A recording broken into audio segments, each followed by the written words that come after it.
চীনা পণ্যে চড়া শুল্ক আরোপ করেছিল মার্কিন যুক্তরাষ্ট্র, যার পাল্টা জবাব আগেই দিয়েছিল চীন। যার প্রেক্ষিতে শুল্ক আরও বাড়ানোর ঘোষণা দেয় মার্কিন প্রেসিডেন্ট ডোনাল্ড ট্রাম্প।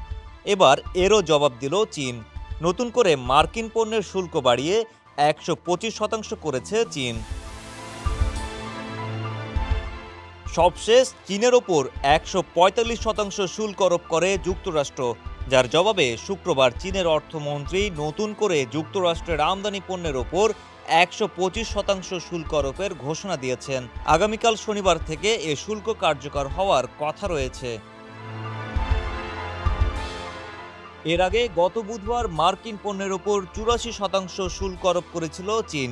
বেইজিং জানিয়েছে তারা যুক্তরাষ্ট্রের আরোপিত আর কোনো শুল্কের জবাব দেবে না।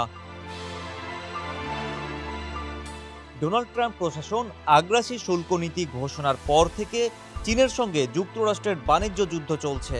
উভয় পক্ষের পাল্টাপাল্টি শুল্ক আরোপের ফলে পরিস্থিতি ক্রমাগত উত্তপ্ত হয়ে উঠছে।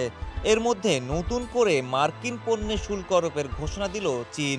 এখন দেখার অপেক্ষা কিভাবে এর প্রতিক্রিয়া দেখায় ডোনাল্ড ট্রাম্প প্রশাসন। বেইজিং বলেছে যুক্তরাষ্ট্রের আরোপিত অস্বাভাবিক উচ্চ শুল্ক আন্তর্জাতিক ও অর্থনৈতিক বাণিজ্য নীতি, মৌলিক অর্থনৈতিক আইন এবং সাধারণ বিচার বিবেচনার গুরুতর লঙ্ঘন করেছে। এটি সম্পূর্ণরূপে একতরফা গুন্ডামি ও জবরদস্তি। যুক্তরাষ্ট্রের প্রেসিডেন্ট ডোনাল্ড ট্রাম্প 3 মাসের জন্য সব দেশের ওপর আরোপিত পাল্টা শুল্ক স্থগিতের সিদ্ধান্ত নিলেও চীনের ওপর উচ্চ শুল্ক হার বজায় রেখেছেন। গত বৃহস্পতিবার থেকে যুক্তরাষ্ট্রে আমদানি করা প্রায় সব চীনা পণ্যের ওপর 145% শুল্ক কার্যকর করেছে ট্রাম্প প্রশাসন।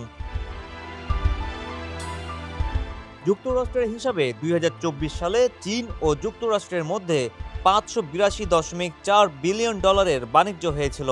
চলমান শুল্ক যুদ্ধের কারণে দুই দেশের মধ্যে পণ্য বাণিজ্য 80% পর্যন্ত কমতে পারে বলে বুধবার জানিয়েছে বিশ্ব বাণিজ্য সংস্থা। ডেস্ক রিপোর্ট, সমকাল।